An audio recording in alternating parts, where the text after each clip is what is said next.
Between the Lights.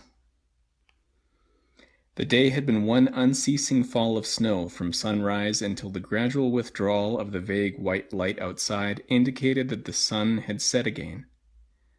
But, as usual, at this hospitable and delightful house of Everard Chandler, where I often spent Christmas, and was spending it now, there had been no lack of entertainment, and the hours had passed with a rapidity that had surprised us.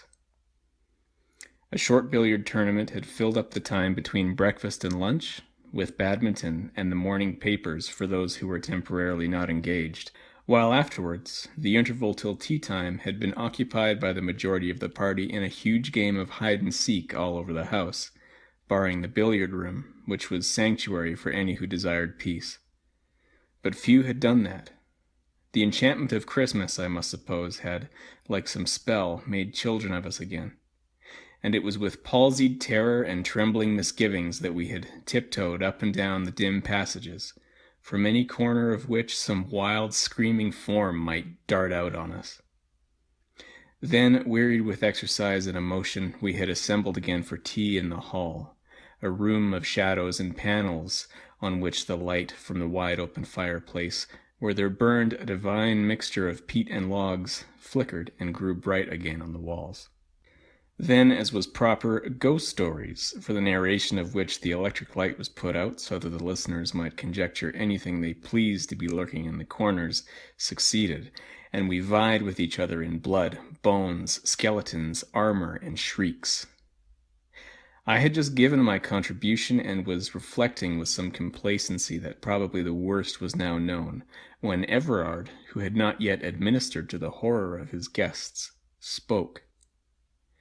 He was sitting opposite me in the full blaze of the fire, looking, after the illness he had gone through during the autumn, still rather pale and delicate. All the same, he had been among the boldest and best in the exploration of dark places that afternoon, and the look on his face now rather startled me. "No, I don't mind that sort of thing," he said. "The paraphernalia of ghosts has become somehow rather hackneyed, and when I hear of screams and skeletons, I feel I'm on familiar ground and can at least hide my head under the bedclothes." "Ah, but the bedclothes were twitched away by my skeleton," said I, in self-defense. "I know, but I don't even mind that. Why, there are 7, 8 skeletons in this room now, covered with blood and skin and other horrors. No, the nightmares of one's childhood were the really frightening things, because they were vague. There was the true atmosphere of horror about them because one didn't know what one feared. Now, if one could recapture that—" Mrs. Chandler got quickly out of her seat. "Oh, Everard," she said, "surely you don't wish to recapture it again. I should have thought once was enough." This was enchanting. A chorus of invitation asked him to proceed. The real, true ghost story first-hand, which was what seemed to be indicated, was too precious a thing to lose. Everard laughed. "No, dear, I don't want to recapture it again at all," he said to his wife. Then to us. "But really the nightmare, perhaps, to which I was referring, is of the vaguest and most unsatisfactory kind. It has no apparatus about it at all. You will probably all say that it was nothing, and wonder why I was frightened. But I was. It frightened me out of my wits, and I only just saw something, without being able to swear what it was, and heard something which might have been a falling stone." "Anyhow, tell us about the falling stone," said I. There was a stir of movement about the circle round the fire, and the movement was not of purely physical order. It was as if— this is only what I personally felt— it was as if the childish gaiety of the hours we had passed that day was suddenly withdrawn. We had jested on certain subjects, we had played hide-and-seek with all the power of earnestness that was in us, but now, so it seemed to me, there was going to be real hide-and-seek.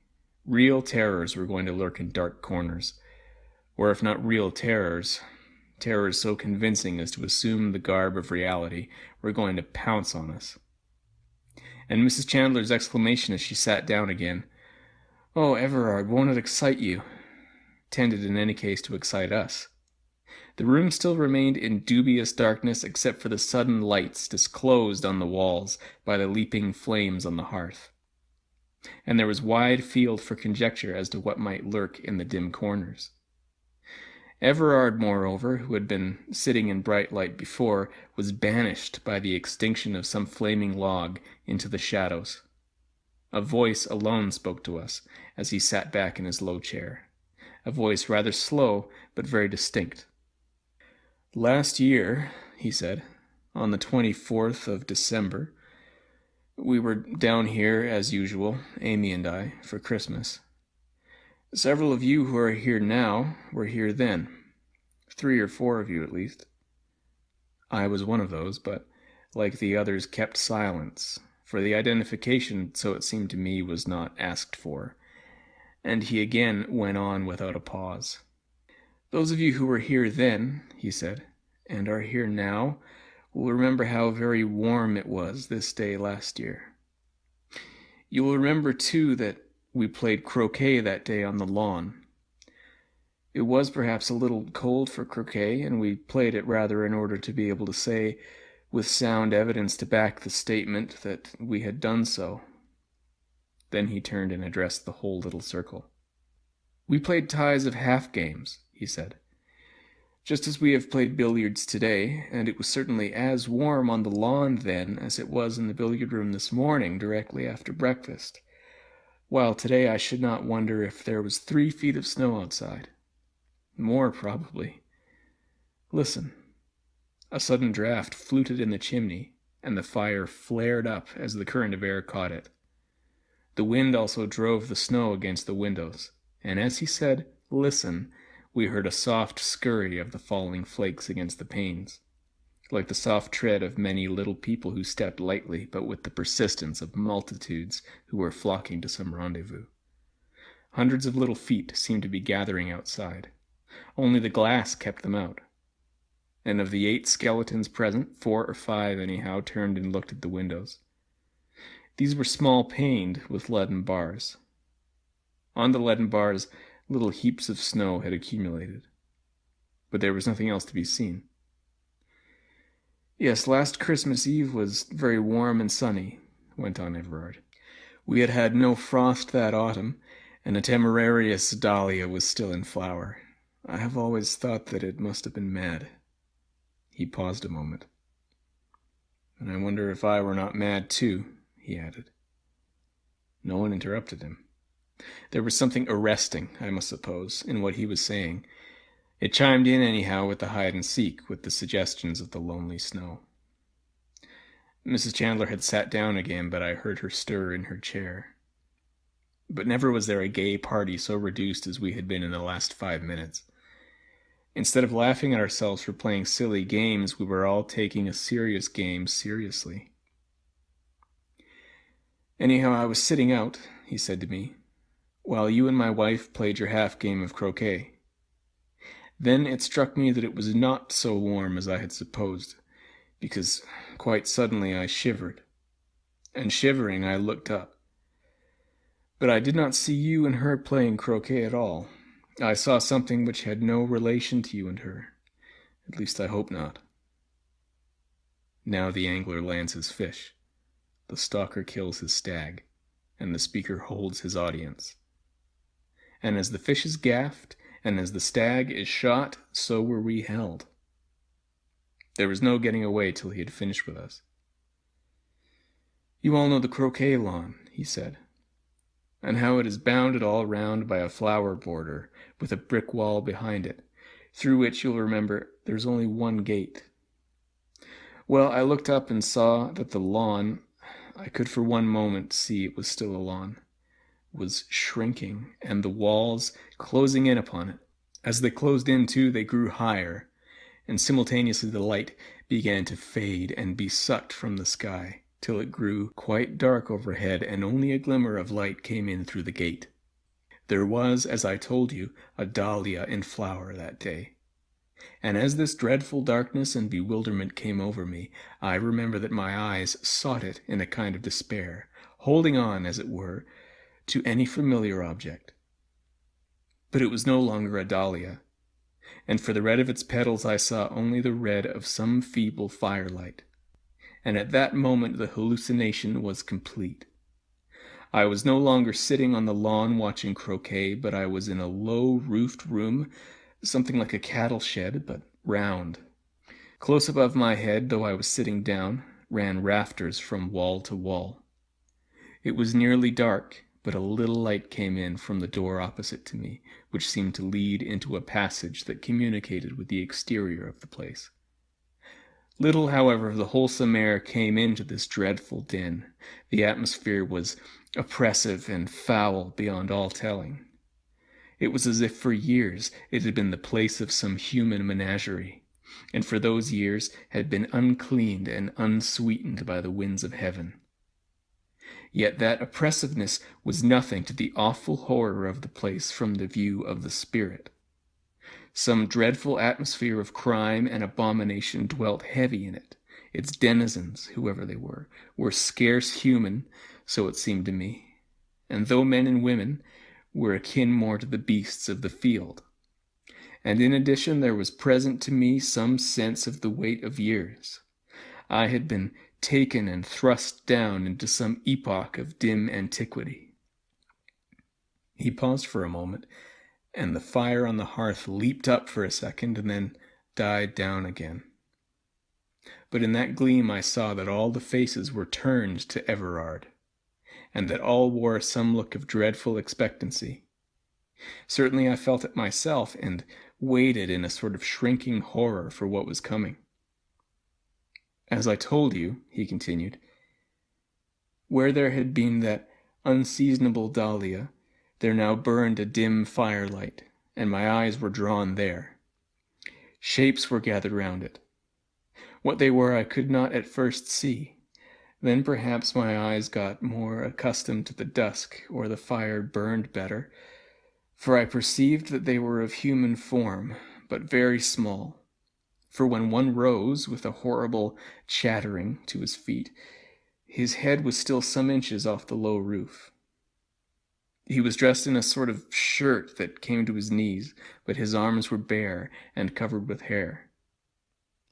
Then the gesticulation and chattering increased, and I knew that they were talking about me, for they kept pointing in my direction. At that my horror suddenly deepened, for I became aware that I was powerless and could not move hand or foot. A helpless nightmare impotence had possession of me. I could not lift a finger or turn my head.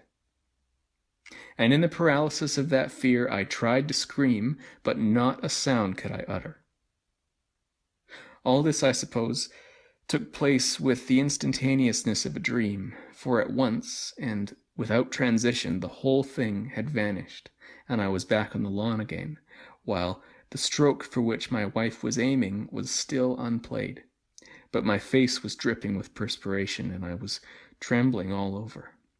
Now you may all say that I had fallen asleep and had a sudden nightmare. That may be so, but I was conscious of no sense of sleepiness before, and I was conscious of none afterwards. It was as if someone had held a book before me, whisked the pages open for a second, and closed them again. Somebody, I don't know who, got up from his chair with a sudden movement that made me start, and turned on the electric light. I do not mind confessing that I was rather glad of this. Everard laughed. Really, I feel like Hamlet in the play scene, he said, and as if there was a guilty uncle present. Shall I go on? I don't think anyone replied, and he went on. Well, let us say for the moment that it was not a dream exactly, but a hallucination. Whichever it was, in any case it haunted me. For months, I think, it was never quite out of my mind, but lingered somewhere in the dusk of consciousness, sometimes sleeping quietly, so to speak, but sometimes stirring in its sleep.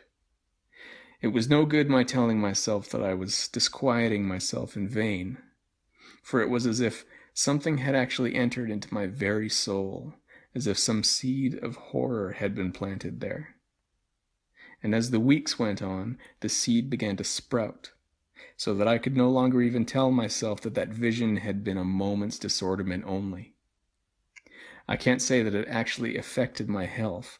I did not, as far as I know, sleep or eat insufficiently. But morning after morning I used to wake, not gradually and through pleasant dozings into full consciousness, but with absolute suddenness, and find myself plunged in an abyss of despair. Often, too, eating or drinking, I used to pause and wonder if it was worthwhile. Eventually I told 2 people about my trouble, hoping that perhaps the mere communication would help matters, hoping also, but very distantly, that though I could not believe at present that digestion or the obscurities of the nervous system were at fault, a doctor by some simple dose might convince me of it. In other words, I told my wife, who laughed at me, and my doctor, who laughed also, and assured me that my health was quite unnecessarily robust.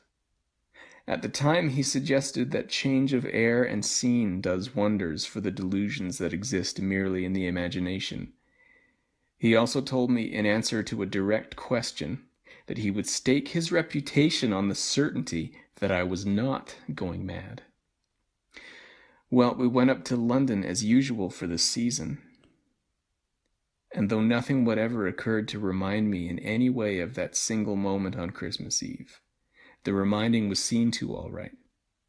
The moment itself took care of that, for instead of fading, as is the way of sleeping or waking dreams, it grew every day more vivid and ate, so to speak, like some corrosive acid into my mind, etching itself there. And to London succeeded Scotland. I took last year for the first time a small forest up in Sutherland, called Glencallan, very remote and wild, but affording excellent stalking. It was not far from the sea, and the gillies used always to warn me to carry a compass on the hill, because sea mists were liable to come up with frightful rapidity, and there was always a danger of being caught by one, and of having perhaps to wait hours till it cleared again. This at first I always used to do, but, as everyone knows, any precaution that one takes which continues to be unjustified gets gradually relaxed. And at the end of a few weeks, since the weather had been uniformly clear, it was natural that, as often as not, my compass remained at home. One day the stalk took me onto a part of my ground that I had seldom been on before, a very high tableland on the limit of my forest, which went down very steeply on one side to a loch that lay below it, and on the other, by gentler gradations, to the river that came from the loch, 6 miles below which stood the lodge. The wind had necessitated our climbing up, or so my stalker had insisted, not by the easier way, but up the crags from the loch. I had argued the point with him, for it seemed to me that it was impossible that the deer could get our scent if we went by the more natural path. But he still held to his opinion, and therefore, since after all this was his part of the job, I yielded. A dreadful climb we had of it, over big boulders, with deep holes in between, masked by clumps of heather, so that a wary eye and a prodding stick were necessary for each step if one wished to avoid broken bones. Adders also literally swarmed in the heather. We must have seen a dozen at least on our way up, and adders are a beast for which I have no manner of use. But a couple of hours saw us to the top, only to find that the stalker had been utterly at fault, and that the deer must quite infallibly have got wind of us, if they had remained in the place where we last saw them. That, when we could spy the ground again, we saw had happened. In any case, they had gone. The man insisted the wind had changed, a palpably stupid excuse, and I wondered at that moment what other reason he had. For a reason I felt sure there must be, for not wishing to take what would clearly now have been a better route. But this piece of bad management did not spoil our luck, for within an hour we had spied more deer, and about 2 o'clock I got a shot, killing a heavy stag. Then, sitting on the heather, I ate lunch and enjoyed a well-earned bask and smoke in the sun. The pony, meantime, had been saddled with the stag and was plodding homewards. The morning had been extraordinarily warm, with a little wind blowing off the sea, which lay a few miles off, sparkling beneath a blue haze, and all morning, in spite of our abominable climb, I had had an extreme sense of peace, so much so that several times I had probed my mind, so to speak, to find if the horror still lingered there. But I could scarcely get any response from it. Never since Christmas had I been so free of fear, and it was with a great sense of repose, both physical and spiritual, that I lay looking up into the blue sky, watching my smoke whorls curl slowly away into nothingness. But I was not allowed to take my ease long, for Sandy came and begged that I would move. The weather had changed, he said. The wind had shifted again, and he wanted me to be off this high ground and on the path again as soon as possible, because it looked to him as if a sea mist would presently come up. "And yon's a bad place to get down in the mist," he added, nodding towards the crags we had come up. I looked at the man in amazement, for to our right lay a gentle slope down onto the river, and there was now no possible reason for again tackling those hideous rocks up which we had climbed this morning. More than ever, I was sure he had some secret reason for not wishing to go the obvious way. But about one thing he was certainly right. The mist was coming up from the sea, and I felt in my pocket for the compass, and found I had forgotten to bring it. Then there followed a curious scene which lost us time that we could really ill afford to waste. I insisting on going down by the way that common sense directed, he imploring me to take his word for it that the crags were the better way. Eventually I marched off to the easier descent, and told him not to argue any more but follow. What annoyed me about him was that he would only give the most senseless reasons for preferring the crags. There were mossy places, he said, on the way I wished to go, a thing patently false, since the summer had been one spell of unbroken weather, or it was longer, also obviously untrue, or there were so many vipers about. But seeing that none of these arguments produced any effect, at last he desisted and came after me in silence. We were not yet half down, when the mist was upon us, shooting up from the valley like the broken water of a wave, and in 3 minutes we were enveloped in a cloud of fog so thick that we could barely see a dozen yards in front of us. It was therefore another cause for self-congratulation that we were not now, as we should otherwise have been, precariously clambering on the face of those crags up which we had come with such difficulty in the morning. And as I rather prided myself on my powers of generalship in the matter of direction, I continued leading, feeling sure that before long we should strike the track by the river. More than all, the absolute freedom from fear elated me. Since Christmas I had not known the instinctive joy of that. I felt like a schoolboy home for the holidays, but the mist grew thicker and thicker, and whether it was that real rain clouds had formed above it, or that it was of an extraordinary density itself, I got wetter in the next hour than I have ever been before or since. The wet seemed to penetrate the skin and chill the very bones, and still there was no sign of the track for which I was making. Behind me, muttering to himself, followed the stalker, but his arguments and protestations were dumb, and it seemed as if he kept close to me as if afraid. Now there are many unpleasant companions in this world. I would not, for instance, care to be on the hill with a drunkard or a maniac, but worse than either, I think, is a frightened man, because his trouble is infectious, and insensibly I began to be afraid of being frightened too. From that it is but a short step to fear. Other perplexities too beset us. At one time we seemed to be walking on flat ground, at another I felt sure we were climbing again, whereas all the time we ought to have been descending, unless we had missed the way very badly indeed. Also, for the month was October, it was beginning to get dark, and it was with a sense of relief that I remembered that the full moon would rise soon after sunset. But it had grown very much colder, and soon, instead of rain, we found we were walking through a steady fall of snow. Things were pretty bad, but then for the moment they seemed to mend, for far away to the left I suddenly heard the brawling of the river.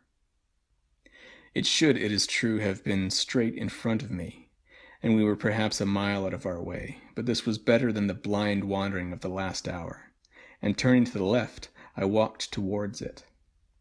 But before I had gone 100 yards, I heard a sudden choked cry behind me, and just saw Sandy's form flying as if in terror of pursuit into the mists. I called to him but got no reply, and heard only the spurned stones of his running. What had frightened him I had no idea, but certainly with his disappearance the infection of his fear disappeared also, and I went on, I may almost say, with gaiety. On the moment, however, I saw a sudden, well-defined blackness in front of me, and before I knew what I was doing I was half stumbling, half walking up a very steep grass slope. During the last few minutes the wind had got up, and the driving snow was peculiarly uncomfortable, but there had been a certain consolation in thinking that the wind would soon disperse these mists, and I had nothing more than a moonlight walk home. But as I paused on this slope, I became aware of two things. One, that the blackness in front of me was very close. The other, that, whatever it was, it sheltered me from the snow. So I climbed on 12 yards into its friendly shelter, for it seemed to me to be friendly. A wall some 12 feet high crowned the slope, and exactly where I struck it there was a hole in it, or door rather, through which a little light appeared. Wondering at this, I pushed on, bending down, for the passage was very low, and in 12 yards came out on the other side. Just as I did this, the sky suddenly grew lighter, the wind, I suppose, having dispersed the mists, and the moon, though not yet visible through the flying skirts of cloud, made sufficient illumination. I was in a circular enclosure, and above me there projected from the walls, some 4 feet from the ground, broken stones which must have been intended to support a floor. Then simultaneously 2 things occurred.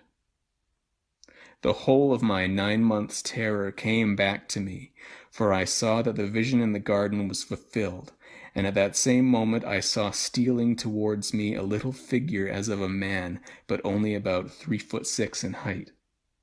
That my eyes told me. My ears told me that he stumbled on a stone. My nostrils told me that the air I breathed was of an overpowering foulness, and my soul told me that it was sick unto death. I think I tried to scream, but could not. I know I tried to move, and could not, and it crept closer. Then I suppose the terror which held me spellbound so spurred me that I must move, for the next moment I heard a cry break from my lips, and I was stumbling through the passage. I made one leap of it down the grass slope, and ran as I hope never to have to run again. What direction I took I did not pause to consider, so long as I put distance between me and that place. Luck, however, favored me, and before long I struck the track by the river, and an hour afterwards reached the lodge. Next day I developed a chill, and as you know, pneumonia laid me on my back for 6 weeks. Well, that is my story, and there are many explanations. You may say that I fell asleep on the lawn and was reminded of that by finding myself, under discouraging circumstances, in an old Pict's castle, where a sheep or a goat that, like myself, had taken shelter from the storm, was moving about. Yes, there are hundreds of ways in which you may explain it, but the coincidence was an odd one, and those who believe in second sight might find an instance of their hobby in it. "And is that all?" I asked. "Yes. It was nearly too much for me. I think the dressing bell has sounded."